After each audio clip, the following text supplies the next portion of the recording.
இந்த பேச அழைக்கிறோம் சொன்னாலே ஒரு தயக்கமாக இருக்குது. ஏன்னா நான் பேசினாலே ப்ராப்ளம். ஒன்று எனக்கு ப்ராப்ளமும் மற்றவங்களுக்கும் ப்ராப்ளம். ஏதாவது வந்து கழுப்பிட்டே இருப்பாங்க, ஏதாவது பேசிகிட்டே இருப்பாங்க. நான் சும்மா இருந்தால் இவர் என்ன பேசவே மாட்டேங்கிறாங்க, வாயில் என்ன கொலை கட்டே வச்சுருக்காரா அப்படின்னு சொல்லி கலாட்டா பண்ணுவாங்க, கிண்டல் பண்ணுவாங்க. பேசுனா இப்போ பேசு அப்படின்னு சொல்லுவாங்க. மற்றவங்க வந்து இவர் பேசாமல் இவர் பேசியிருக்கக்கூடாது அப்படின்னு சொல்லுவாங்க. ஸோ என்ன பண்ணுறது?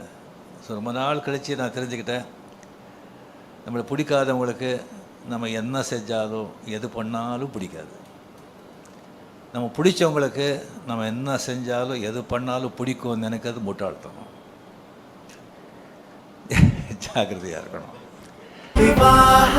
மணப்பெண்ணின் பிரத்யேகமான திருமணம் விவாஹா தி சென்னை சில்க்ஸ்.